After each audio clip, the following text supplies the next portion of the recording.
Me toca representar, y no sé por qué, al presidente de la sociedad, cosa que es muy curiosa. Entonces, como José Manuel es conocidísimo de todos, un experto en un montón de temas de historia postal, es un experto en enteros postales, pues la verdad es que no necesita presentación de ningún tipo. Es miembro de la Real Academia Hispánica, es presidente de la Sociedad Filatélica de Madrid, experto, jurado, muchísimas cosas. Nos va a hablar sobre el correo urgente, los precursores del correo urgente, y yo creo que lo mejor que puede hacer es dejar que hable él. Nada más. Gracias. Sí, si me hubiera presentado mi amigo Luis Martínez Aguilar, me hubiera dicho el impresentable de José Manuel. Entonces ya lo complemento y ya está todo hecho, ¿no? Bueno, pues buenos días, muchas gracias por venir, sobre todo los no filatélicos. Y hoy voy a hablaros, y quiero comentar con vosotros, algunos aspectos del correo urgente. Lo primero que quería comentar es cómo empezó mi afición al correo urgente. Pues mi afición al correo urgente empezó un día que yo estaba sentado ahí y Paco Aracil estaba sentado aquí.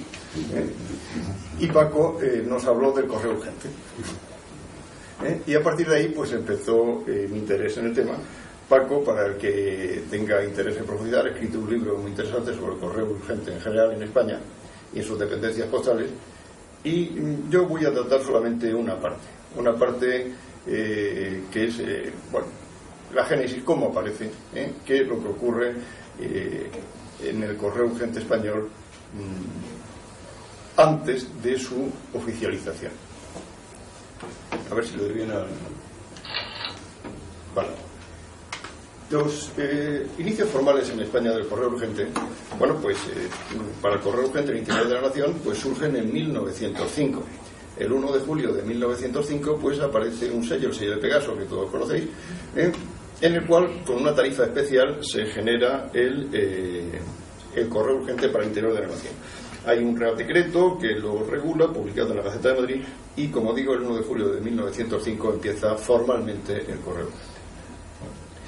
Para el aspecto internacional es posterior, fijaros que hay que irse 23 años más tarde. Entonces, el 29 de febrero del año 28 se regula el correo urgente internacional, que inicia el 7 de marzo del 28. Son iniciaciones muy tardías en ambos casos.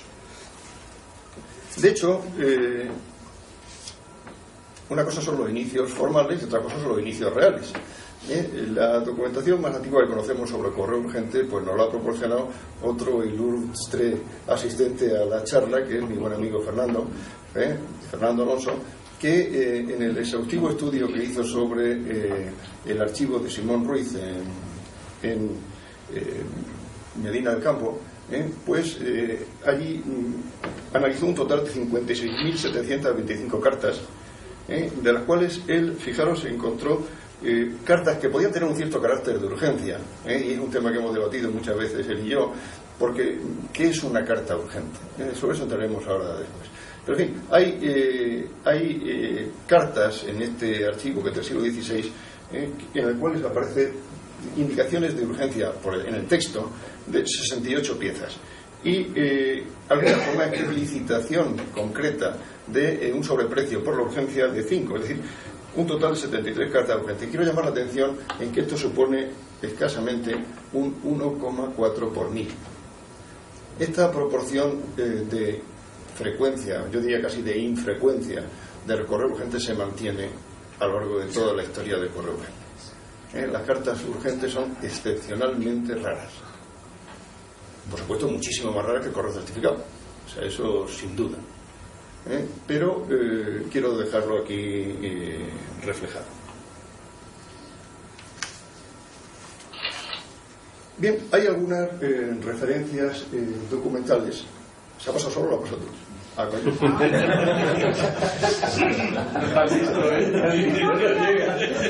Me ha parecido excepcional. Bien, de todas maneras, buceando, decir, bueno, vamos a ver, ¿y cuándo puede aparecer o cuándo aparece alguna cosa que nos dé idea, que nos dé pistas de cómo funcionaba el correo urgente? Y primero, antes de todo, yo querría comentaros qué entiendo por correo urgente. Yo entiendo por correo urgente pues aquella correspondencia en la cual el remitente tenía una intención, y era que llegara de una forma más ágil y rápida que por correo ordinario. Este era el asunto. Y claro, eso se plasma de muchas maneras. O entregándolo cuando ya no se puede entregar, o yendo más deprisa de lo que suele ir el correo, o utilizando una vía de transporte alternativa más rápida, o provocando una distribución más ágil. Llamo vuestra atención que el correo urgente formal del que hemos hablado, del que aparece en el año 5 o en el año 28, solamente lo que hace es agilizar la distribución. Pero lo demás es exactamente igual. No va ni por vías más rápidas ni de otra manera. Sencillamente agiliza la distribución.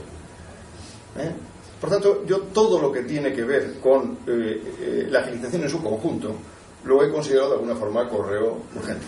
O sea, ¿por qué? Porque esa intención estaba manifiesta en el que remitía la correspondencia. ¿Dónde encontró las primeras referencias documentales, que es lo que aparece en la transparencia que estáis viendo?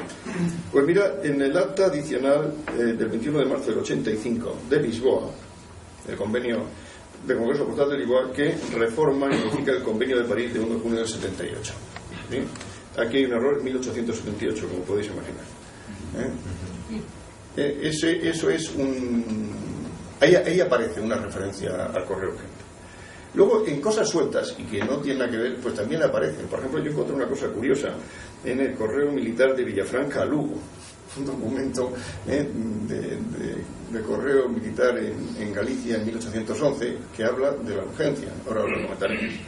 Y luego, otra cosa curiosa que también sirve para documentar la existencia de los elementos que hacían posible alguna forma de urgencia, en los reglamentos de telégrafos de entrega de correspondencia de 1855. Bueno, ¿qué tiene que ver? Ahora intentaré explicar por qué he mezclado todo esto. Sí. ¿Qué aparece en el Congreso Postal de Lisboa? Porque claro, en el artículo 5 y el 5 duplicado, en el duplicado dice exactamente, dice: los envíos que se han de entregar por propio serán señalados con un sello que lleve en letras gruesas la palabra express. Es decir, que ya habla de un servicio especial. Estamos hablando de 1855. En el punto 9 de ese mismo apartado dice: a petición de los remitentes, los objetos de correspondencia de cualquier clase son entregados a domicilio por un mensajero especial inmediatamente después de la llegada, en los países de la Unión que consientan encargarse de este servicio en sus recíprocas instalaciones. Dice: estos envíos se califican por propio y quedan sometidos a un porte especial de entrega a domicilio. Este porte se fija en 30 céntimos y debe ser pagado previamente y por entero por el remitente, además del porte ordinario. Estamos hablando de 1885. La tarifa entonces era 15 céntimos. Y habla de un sobreporte de 30 céntimos. Es decir, que se regula para la correspondencia internacional ya incluso el precio de la correspondencia urgente. Y se regula de la misma forma que luego vimos que en el año 28 funcionaba. Es decir, en el año 28 no lo vamos a tratar hoy, porque hoy vamos a hablar de antecedentes, pero cuando la correspondencia internacional valía 40 céntimos, el sobreporte de urgencia eran 80. Es decir, el doble. O sea, se mantiene el criterio, es lo que quiero decir. Pero fijaros ahí que habla de un mensajero especial, que habla de por propio, que antes hablaba ponía express. Es decir, eso es una terminología que ya en la UPU se aceptaba para la indicación, no se aceptaba, se regulaba para la identificación y toda la canalización del correo urgente. Dice: cuando el objeto va destinado a una localidad donde no hay oficina de correo, la administración de correos destinataria puede percibir un porte complementario igual al porte señalado para la entrega por propio en su servicio interior. Es decir, se supone que había unos servicios especiales de entrega por propio en el servicio interior.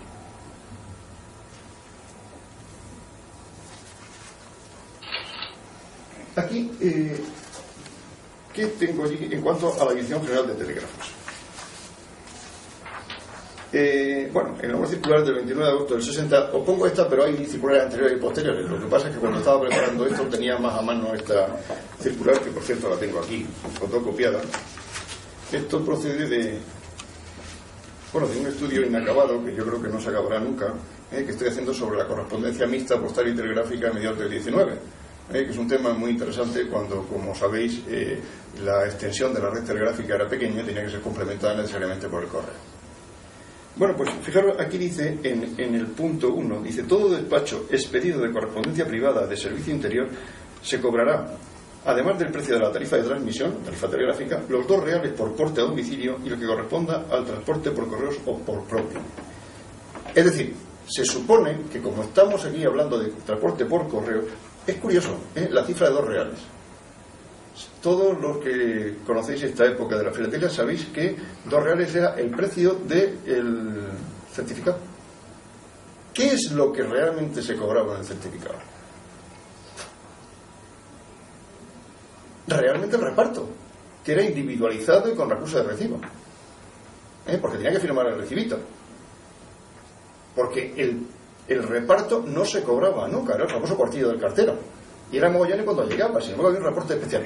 Ese mismo sistema era el que se usaba para la correspondencia telegráfica, y ese se identifica con el transporte por propio, de donde podemos inducir, evidentemente sabéis que a mí me gustan los terrenos fronterizos y por tanto esto no tiene más que el valor de una hipótesis, que seguramente el costo del reparto por propio estandarizado fuera también 2 reales, por todo este batiburrillo de temas que tenemos aquí encima de la mesa. Bien,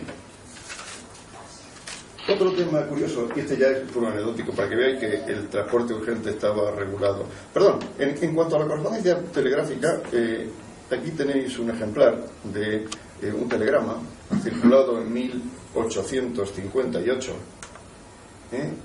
en el cual pues está todo el conjunto, es decir, el telegrama en sí mismo, el texto del telegrama, el sobre en el que se repartía, y el recibo de imposición, en el cual recibo estaban detallados todos los costos de este servicio. Os lo leo. Dice: coste de la transmisión 22 reales con 80 céntimos. Porte, en este caso había 3 opciones: a domicilio, por correo o por propio, amparados en el mismo impreso, es decir, que el concepto de reparto por propio estaba, como insisto, recogido. 2 reales, total 24 reales con 80 céntimos, lo cual es una pasta impresionante, impresionante. Y dice, bueno, es que el telegrama debía ser una especie de novela. No, era esto. Una cosa ridícula, o sea, es decir, 8 o 10 palabras. Era caro. Bueno, entonces, entrando en otro aspecto anecdótico de correo urgente, pues otro buen amigo y compañero de la academia, Andrés Pascual, me facilitó un documento en el cual he reproducido solamente la parte que nos afecta y que es curiosa. Dice: los pliegos que lleven una raya gorda de tinta así, esa vertical, quiere decir que no corren prisa. Los que llevan 2 rayas así, significa que vayan a paso regular. Y los que llevan 3 así, quiere decir que deben de llevarse corriendo para que lleguen cuanto antes. Dice: el que pierda o no entregue a tiempo el pliego que se le entrega para pasarlo debe ser castigado a proporción del retraso que resulte por el parte que son los otros puestos. O sea que, con cuidado.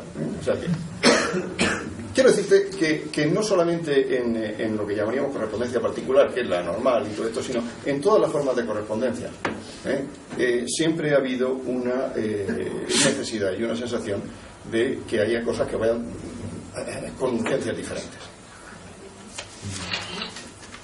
Aquí reproduzco ya desde un punto de vista real una de las primeras cartas urgentes conocidas, cuya fotocopia me facilitó Fernando, como he comentado hace un momento.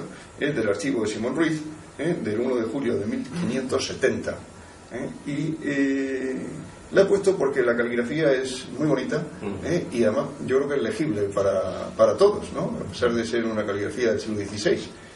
Dice: si se diera esta carta mañana domingo hasta las 9 horas de la tarde, se le pague al ¿cómo se llama? A este correo 12 exacto, Digo 12. Digo 12 horas. Esto es curioso, ¿eh? O sea, aquí está que, hombre, no dice urgente en ningún sitio, pero si haces la cuenta de dónde salía, dónde llegaba y el tiempo que le daban para llegar, es que iba deprisa, ¿eh? O sea, que estas son de las que, sin ninguna duda, pues están explicitando un sentimiento de urgencia y son de las más completas de las 8 que cita en su estudio Fernando, de que no solamente llevan una indicación real de urgencia, sino una indicación de precio.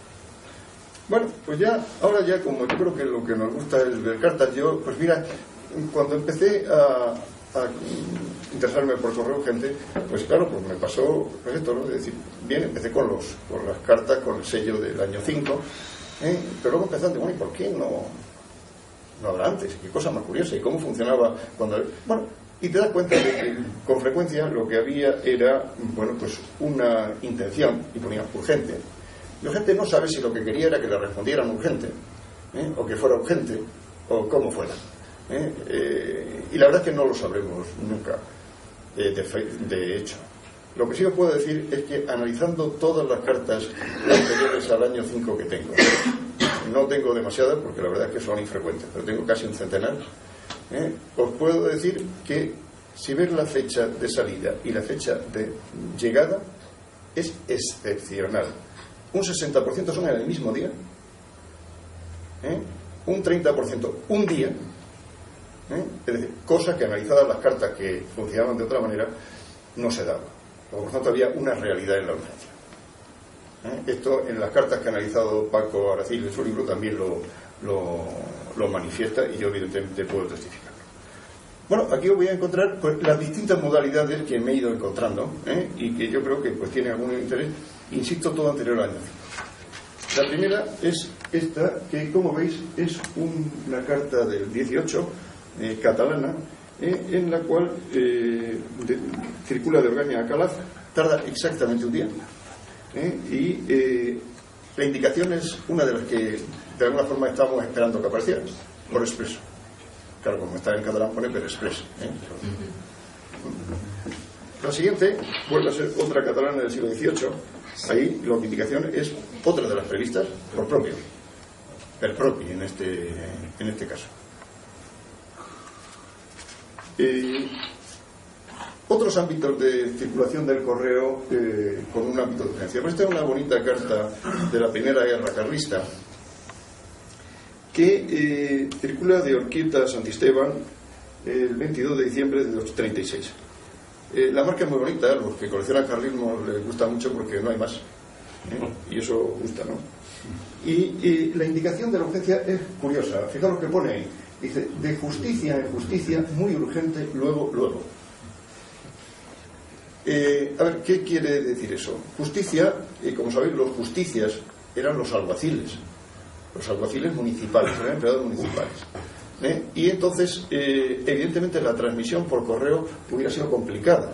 Entonces, iba el alguacil de un pueblo al límite del término municipal, se la daba al alguacil de otro pueblo que la llevaba donde tenía que llegar, porque si no, no llegaba. Esta es una carta cuyo texto lamento no haber reproducido, pero os lo comento muy, muy sintéticamente. Con frecuencia sabéis que las guerras carlistas han sido guerras que, según el análisis del que las haya hecho, pues tenían enfoques diferentes, como siempre, que todo esto se interpreta. Entonces, el concepto del carlismo muchas veces ha habido quien lo ha contemplado como un movimiento caciquil en el norte de España durante una temporada, sin un sentido más que de apropiarse del poder sin más, etcétera. Esta carta demuestra que esto no era así. O sea, esta gente tenía sentido del Estado. Fijaros, esta carta, la fecha 22 de diciembre, y va al alcalde del Valle de Santisteban por la administración de suministros. El señor de la administración de suministros estaba cerrando el presupuesto del año y le urge a que le mande la documentación porque tiene que cerrar el presupuesto. O sea que los aspectos de control eran importantes. Bien, os voy a comentar otra bonita carta carlista. Esta me gusta mucho. Esta me gusta mucho porque además es una de las pocas cartas conocidas de la Primera Guerra Carlista con porteo. Lo normal eran cartas como la anterior, que eran cartas básicamente administrativas, con franquicias de una forma u otra, ¿no? Y esta carta tiene la gracia de que es una carta enrutada, es decir, que viene a la ruta por la que debe de circular. Como veis, va de Salvatierra a Bezaín, que es Beasaín, o donde sea ahí. O sea, te aclara que donde esté el señor que vayan a entregársela. Bien, dice, marca de la manuscrita pone real servicio, urgente, y también de justicia en justicia, el mismo procedimiento de antes, dice, exigiendo recibo, con exigencia de recibo. La ruta es curiosa porque va a Salvatierra a Zuazu, Zuazu a Uspuru Larrea Elguea Escoriaza Mondragón Beasaín, y de Beasaín a donde se halle, suponiendo que no estuviera allí. Si uno mira los mapas, y sobre todo los mapas de la época, no hay caminos entre esos pueblos, no hay carreteras, no hay caminos. Tiene su lógica. O sea, si ibas por el camino, lo más probable es que te pescaran, ¿no? O sea, que tenía que ir por donde pudieran para garantizar su llegada. Estábamos en guerra. Conozco una tercera carta urgente carlista, nada más, que la tiene Julio. Pero claro, la guerra carlista fue una guerra entre dos elementos, el bando carlista y el bando liberal. Bueno, esta es otra carta también de la guerra carlista, pero del correo liberal. Es del año 38, va de Pamplona a Vitoria. Bien, dentro de las cosas estas en las que estaba regulado de ninguna manera, es decir, no estaba regulado todo esto, pues claro, hay muchas modalidades de reflejar el concepto de la urgencia. Aquí, en esta que tenemos, pues aparece este concepto de pago, ¿no? Esta circula de San Fernando a Cádiz el 21 de septiembre del 54 y tiene la marca urgente, y entregándola en mano propia le darán 2 reales. Fijaros que vuelven a aparecer los 2 reales, es significativo, o sea, esto es algo que a mí me ha llamado la atención y que va casando con todo lo que hemos dicho anteriormente. Bien, luego pasamos a otro elemento también conocido en la prefilatelia española y muy estudiado, y es el tema de los cosarios de gaditanos. Los cosarios gaditanos, como sabéis, eran recaderos que lo que hacían era que en un momento de la historia de Cádiz, de una enorme capacidad comercial, fijaros que es curioso, en la época la actividad comercial de Cádiz era mucho más grande que la de Sevilla, mucho más grande que la de Barcelona, y era muy significativo, y tenía unos servicios de mensajería muy importantes y muy extendidos, con cantidad de recaderos, de los famosos cosarios, ¿no? Correos privados, exactamente, que ya que les gustaba los correos privados. Eso es, y que, fijaros, pero fíjate tú, es curioso porque entonces, a diferencia de ahora, Fernando, como siempre, tira con bala, dundum, etcétera, que matan y hacen agujeros grandes, ahora están permitidos. Ahora son legales los correos privados. Entonces eran tolerados siempre y cuando fueran a través del correo. Es curioso. Es decir, un cosario gaditano, para entrar dentro de la ortodoxia legal, lo que tenía era que llevar, o sea, tú entregabas la carta al cosario. El cosario tenía que llevársela al destinatario. Y el cosario tenía que pasarse por correo, pagar, y luego entregársela al destinatario. Claro, si nosotros miramos todas las cartas de cosarios conocidas, y hay colecciones fantásticas de cosarios, pues encontramos excepcionalmente una marca. Eso lo sabemos todo, porque el cosario pues tenía la misma tendencia de eludir impuestos como ahora, o sea, es decir, algo que se mantiene y se solidifica con el tiempo.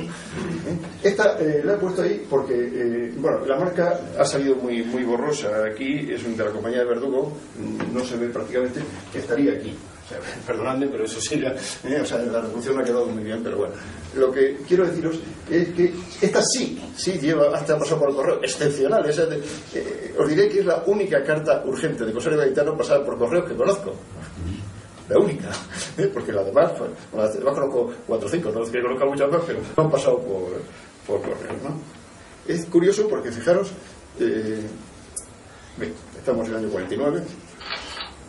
Pero eso se extiende. A continuación veis otras 3 cartas de cosarios. En estas ya sí se ven un poco mejor las marcas de los cosarios correspondientes, los he indicado ahí a mano.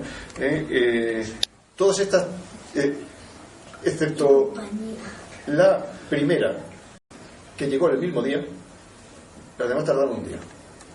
O sea que esto es significativo. Bueno, la primera de Pausadela y Recuero, del 4 del 59, la segunda de la Compañía de Verdugo y la tercera de Pausadela de Compañía. Sabéis que Pausadela cambió de denominación, pero sigue siendo de esto.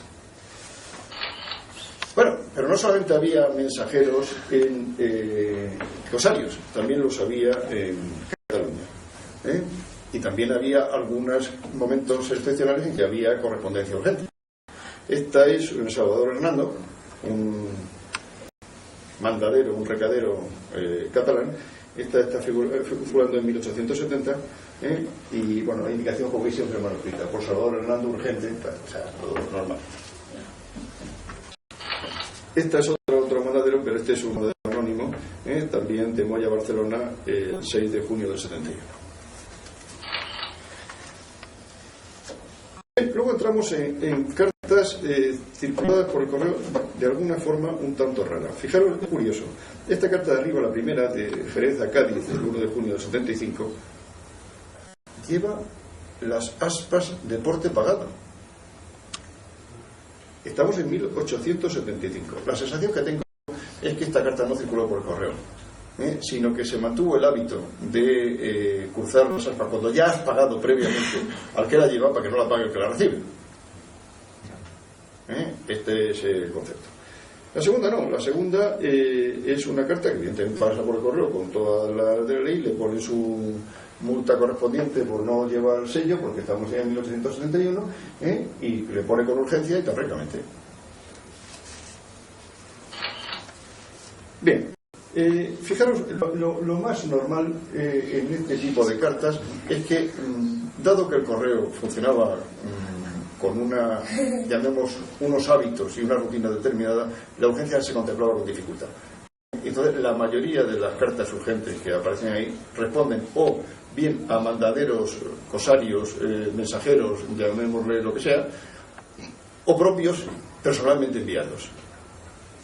O que no estaban regulados ni establecidos formalmente como tal. Entonces, lo único que son sobrescritos que, a pesar de que están ya fuera de la época prefilatélica, formalmente debían de estar sellos, pues llevan las indicaciones ahí. Pues el primero lo he puesto curioso porque es el único muy que he encontrado con latina, ¿no? Y en fin, no la tengo gracia. Pero vamos, la intención era que fuera súper urgente.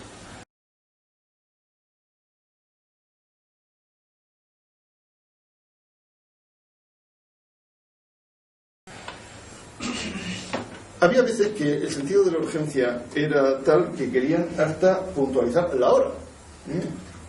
Perdón, pero es que esto me lo escanearon precipitadamente y estaba salida las cartas, bueno, un desastre, pero lo siento. Fíjate, estas cartas de San Fernando a Cádiz, urgente a las 4, la primera. La segunda, urgente, vapor de las 6:15, o sea, ya son más precisos. Si vamos a la siguiente, urgente a las 8, o sea, es decir, muchas modalidades, como veis, de significar el concepto de la urgencia. Luego hay otras, había también, bueno, Cádiz es una maravilla para el estudio de la alternativas múltiples que había de correspondencia oficial y privada en el siglo XIX. Había un servicio muy curioso que es el servicio de góndola. Las góndolas eran una especie de coches de caballos que hacían un determinado trayecto y que iban más deprisa. Y entonces había góndolas de muchas horas. O sea, entonces, bueno, pues ahí tenemos una serie de cartas por góndola con indicación de hora. La primera, bueno, pues urgentísima por la góndola de las 7. Fijaros, del 18 al 19 de julio. O sea, es decir, es lo que yo te decía de que tardaba poquísimo, ¿no? La anterior que hemos visto, que esta circula en un solo día. Estas dos tardan un día, las siguientes, ¿no? Las dos de góndola, que tienes la urgentísima por la góndola de las 7, urgente por la góndola de las 4. Bien. Os hablaba antes de que en toda la documentación que hemos analizado con frecuencia aparece la palabra de por propio. Dice, bueno, y si pone por propio solo, ¿qué quiere decir que es urgente? Pues la respuesta es sí. Esta además tiene un texto curioso en el interior que nos hace entender esto de una forma clarísima, ¿no? Esta va de Gibraltar a Cádiz. Y la nota que dice del interior es esa que reflejo ahí. Dice, el expreso ha de estar de vuelta a Gibraltar el viernes 21 con la contestación. Fijaros que esto nos da otra pista, y es que las que ponga por expreso, como también veíamos antes, también son urgentes. Es decir, oiga, que va y que venga, pero zumbando. Pero no solamente en Cádiz, evidentemente, ve este tipo de correspondencia, aunque son las más frecuentes. Las encontrar allí primero porque los archivos de Susanes y de todas las que encontró Mario Milman pues nos han dado mucho material a todos, ¿no? Pero aquí tenemos una de Santa María de Cumbres a órdenes. Dice, por propio que hará constar su entrega pronto. Este de Aviñó a Moya, un catalana, que dice, bueno, pues por expreso.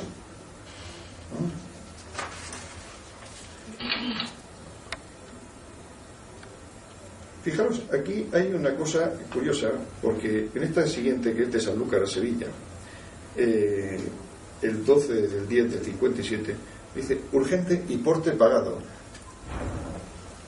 ¿Qué quiere decir porte pagado? Obviamente que lo ha pagado, pero ¿quiere decir por exclusión que los demás no lo habían pagado? Pues yo creo que no, porque quien cobraba era el que hacía el reparto. Entonces tengo la sensación de que las demás cartas que no pongan porte pagado o indicación de pago es que se pagaba el destinatario de los votos reales, que era el hábito normal cuando se distribuía la correspondencia con los términos que hemos estado hablando.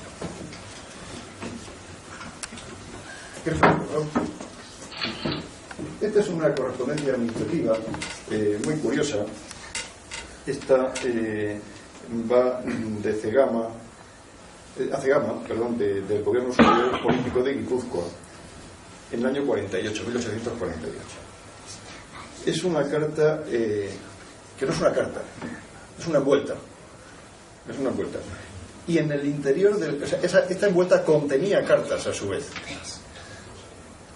Pero en el interior de la envuelta viene un texto curioso, que pásalo. ¿Puedes pasar, por favor? Y dice eso. No se lo voy a leer por si no se lee bien.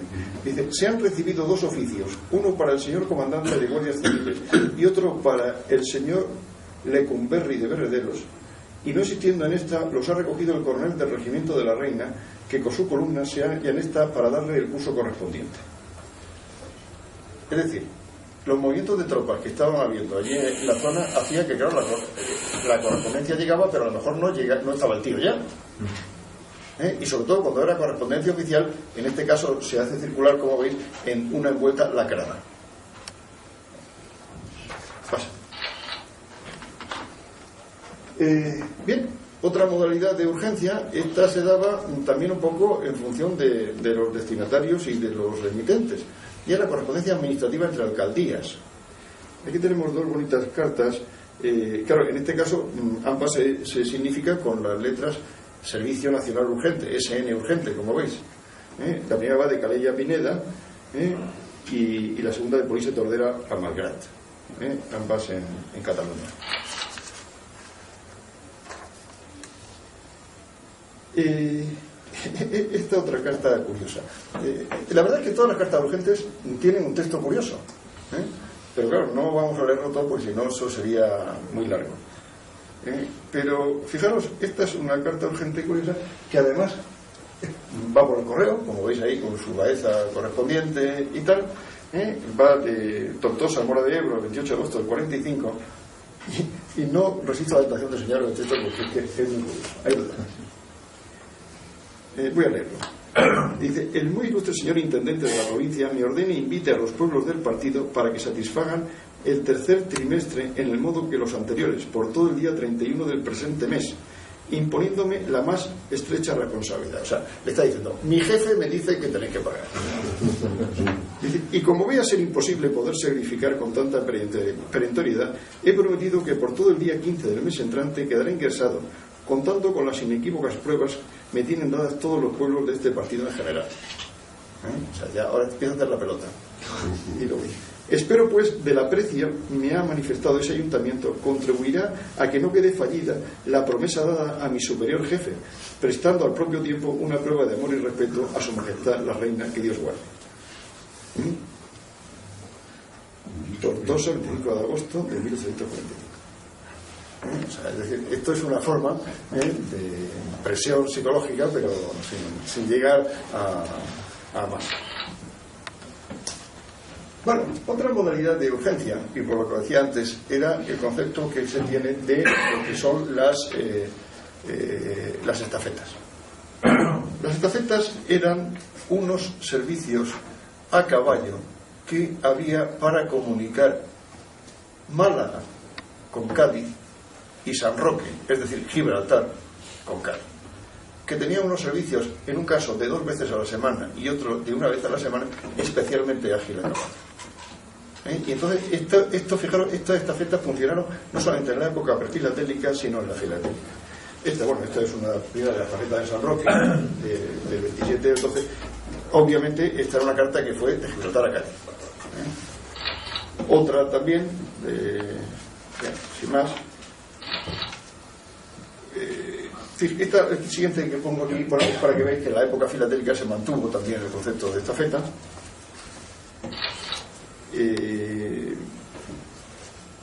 Esto está estudiado por Lorenzo Valverde y lo podéis mirar con pormenor. La estafeta de Málaga pues le pasa lo mismo. Van con sus tasas normales y por la estafeta. Esta última tiene una gracia especial, porque fijaros que dice, esta carta va desde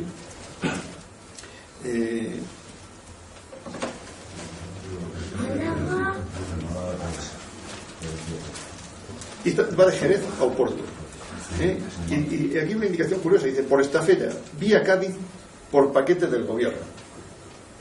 O sea, primero la mandan por estafeta y luego en Cádiz que coja el paquete, es decir, el barco que le va a llevar a Oporto, que tiene su llegada a Oporto, los 90 reales, que entonces había para la correspondencia internacional.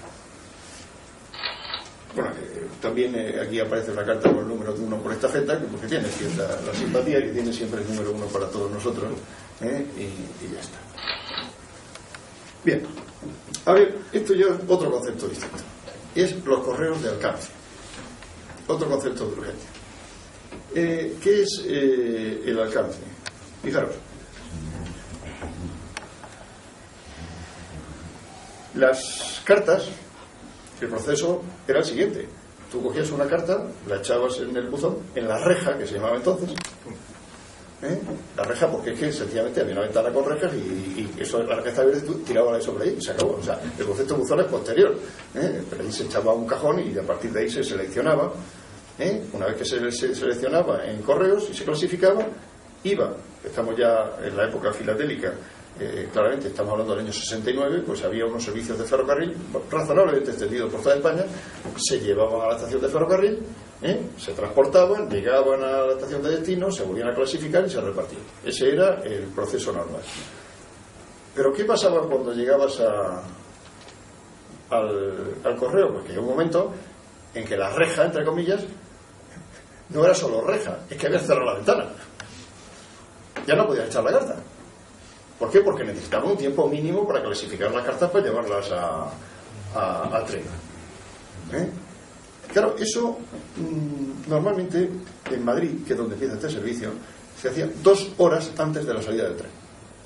Es decir, que el cierre formal de la reja dependía del destino al que fuese la carta. No era lo mismo coger el ambulante de Andalucía que coger el ambulante de Irún, que coger el que fuera, que salían horas diferentes, pero lo que sí que es verdad es que 2 horas antes ya no te recogían la correspondencia. Eso provocó algunas demandas por parte de empresarios y comerciantes madrileños, porque les llegaba la correspondencia repartida y no les daba tiempo a contestar en el día. Entonces se decidió establecer lo que se llamó el servicio de alcance.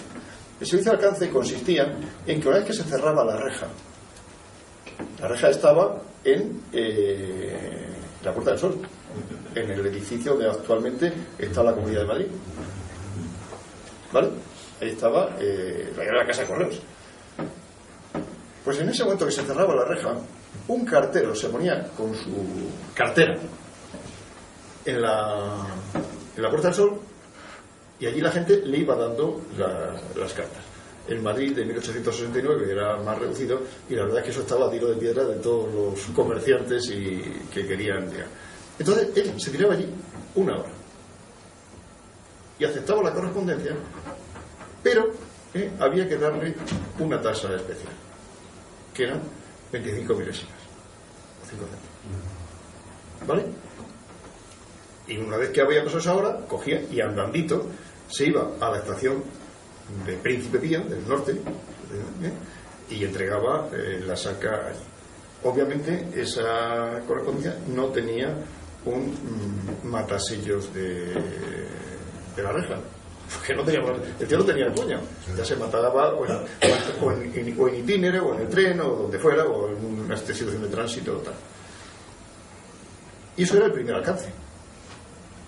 Pero a veces la gente no tenía bastante tiempo con eso. Entonces se ponía otro cartero que estaba en lo que entonces se llamaba la Plaza de Brin, que es la actual Plaza de la Ópera. Y ahí se ponía, cuando este se iba, se ponía allí. Y estaba media hora. Ahora, entonces había que pagarle el doble. Cuando pasaba la media hora, entonces ya tiene que ir más deprisa para llegar al tren y dejarla a casa. Por eso había que pagarle el doble. Era cuesta abajo también, es verdad que eso ayuda, ¿no? Y esto se llama segundo alcance. Bien. ¿Con esto qué se conseguía? ¿Y por qué las pongo yo aquí en el concepto de cartas precursoras de la urgencia? Coño, porque ganaba un día. Si no hacía eso, tenía que... Y además estas eran de las que le gustan a Fernando, esta cosa de precio, había que pagar de una forma clara desde el principio. Bueno, pues aquí tenéis una frontal de un alcance del año 69, el primer año de establecimiento de este servicio, que la tasa, como veis ahí, son 200 milésimas, que se está boca abajo, y luego aparte las 25 milésimas de derecho primero. Con frecuencia esto es difícil de identificar muchas veces en las cartas. Donde es muy fácil de ver es en los enteros.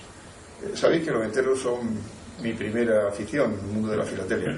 Entonces los enteros tienen la ventaja de que la tarifa está clara desde el principio. Fíjate usted, el tamaño, el peso, y decir, está clarísimo, por tanto la tarifa es indudable.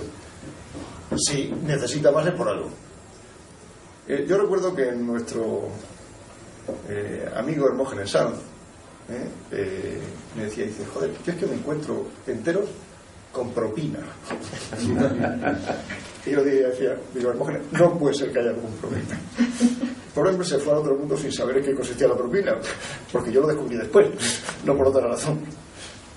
Y es el caso de estos enteros. Fijaros, ahí veis 2 enteros de Alfonso XII, de la división del año 75, de 1875. La tarifa nacional eran 5 céntimos, la tarifa internacional eran 10 céntimos.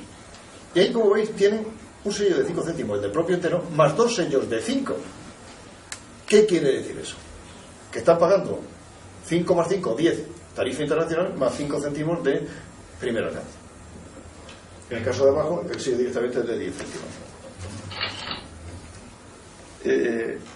Bien. Esto sigue siendo los mismos casos, ¿ves? Distintos tipos de destinos, todos ellos, la tarifa están estudiadas y serían 10 céntimos. Claro, ¿por qué aparecen y puesto ahí reflejados varios distintos? Pues claro, entonces no estaban todavía funcionando los congresos de la UPU en la misma dimensión y los precios con todos no eran los mismos. Entonces van entrando con distintas tarifas en distintos tiempos, aunque luego con una tendencia a la unificación.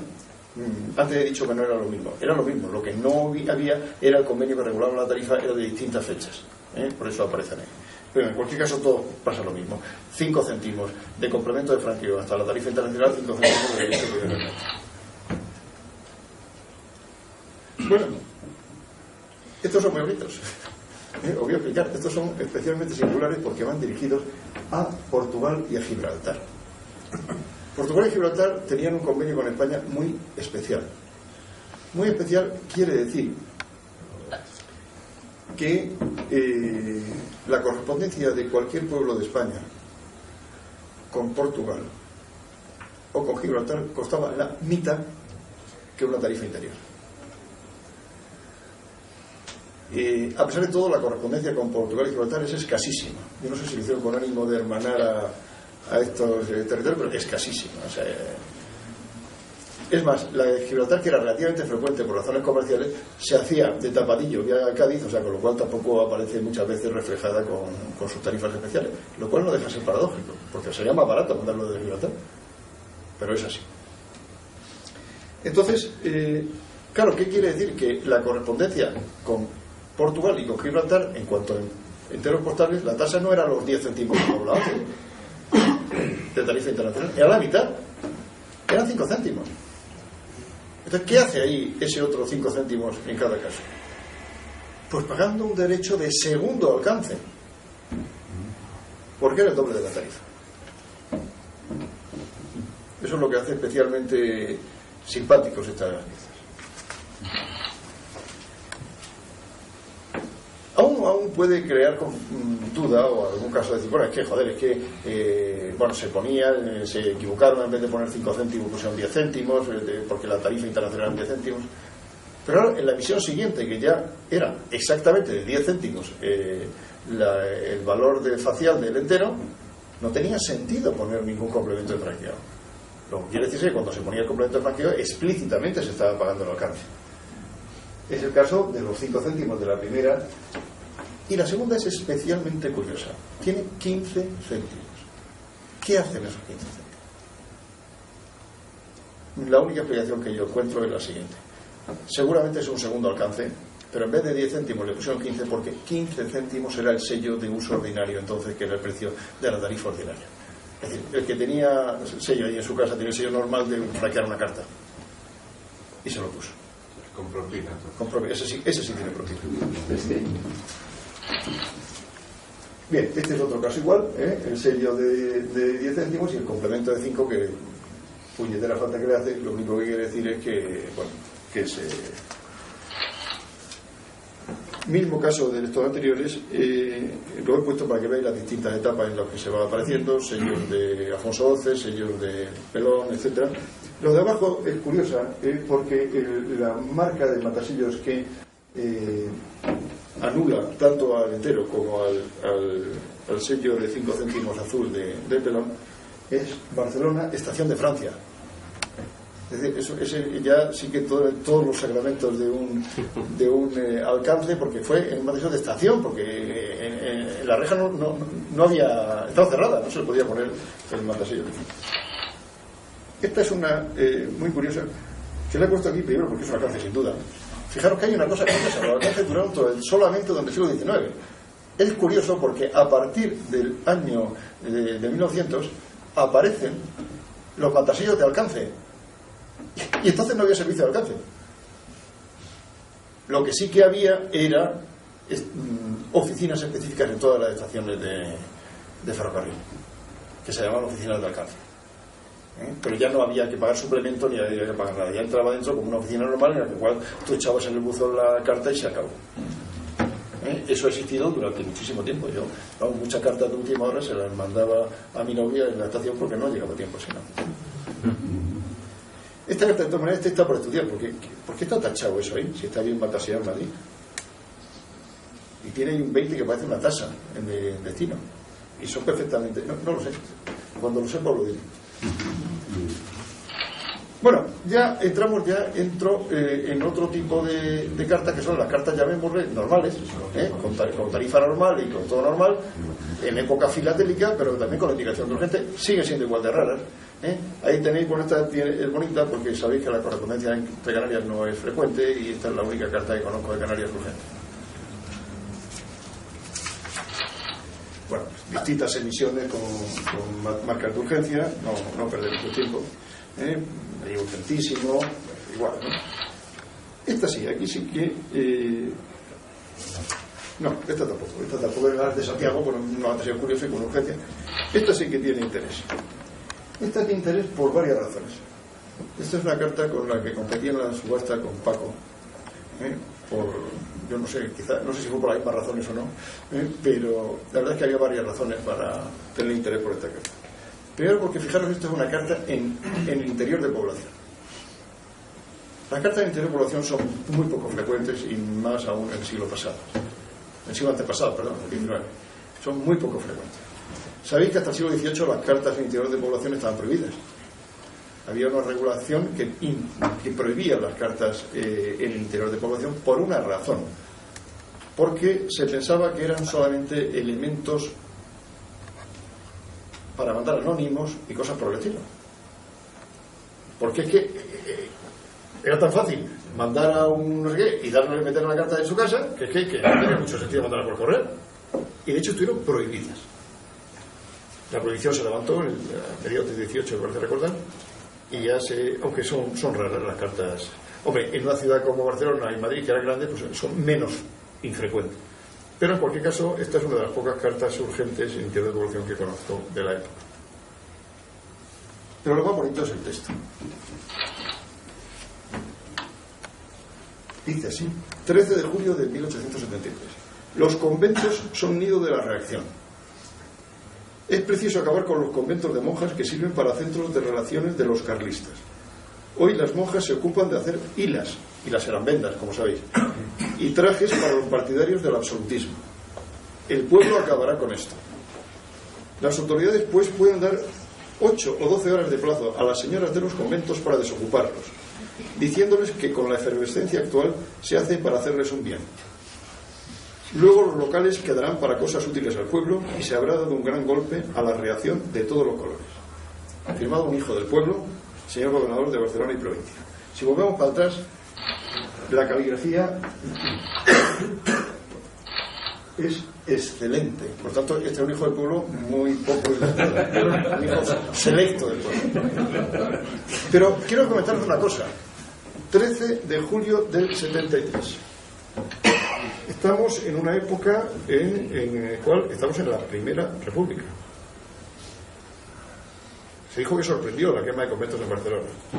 2 días antes de que empezaran la quema de conventos, el gobernador lo sabía. Esta es la prueba, ¿no? Pero, sí, para que veáis lo que da la urgencia. Bueno, como precursoras también desde otro ámbito, porque hemos hablado, esto muy someramente, porque tampoco quiero, ya se lo está echando encima, la correspondencia internacional también tenía ese sentido de urgencia. Pues aquí tenéis una carta que, bueno, ahí como éramos muy así, porque hablando francés es más fino, la primera de arriba, la segunda express, o sea, también, bueno. Y con esto acabamos los precursores, porque ya llegamos al sello de 1905. Os he puesto esto porque, bueno, son las 2 primeras cartas que tengo del sello 5. La primera, como veis, está circulada el 4 de noviembre de 1905, es la carta más antigua que conozco con ese sello circulado. La segunda tiene la singularidad de que tiene un matasello muy conocido, absolutamente conocido, que es la Conferencia de Algeciras, pero es una de las pocas, con la marca de la Conferencia de Algeciras, que no está hecha con motivos filatélicos y no tiene todas las series y todo no sé qué y tal, no, circula de verdad, como veis ahí los matasillos en el reverso de ambulante y todo esto perfectamente circula. Y a continuación, por último, ya para rematar, una cosa muy curiosa. Esa es la primera también que conozco de ese sello circulado al extranjero. Dale la vuelta para atrás, por favor. Circulado al extranjero. Va dirigido a Uruguay, a una ciudad que se llama Mercedes, por Montevideo. Y fijaros el matasellos. 1 de agosto de 1905. El texto de la carta es el que aparece en el reverso, que para que se pueda leer, os lo he escrito a continuación. Y dice esto: Palma, 1 de julio, primer día de la circulación de este sello.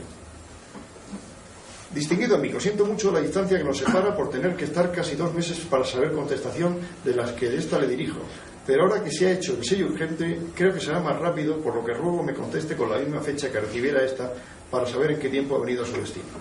Ruego me manifieste si ha recibido otras postales y mi carta conteniendo sellos. Se describe de usted, afectísimo y seguro de su escritor. No decía se despide, usted se escribe, me llamó la atención. José Barnel Mazo. Es curioso, una pena, pero tengo la impresión y casi la convicción moral absoluta de que esto es un error de fechador, porque un filatélico que dice que ha salido el sello urgente, que va a llegar más rápido y que le pone fecha en el texto de 1 de julio de 1805, es casi seguro que la envió el 1 de julio de 1905.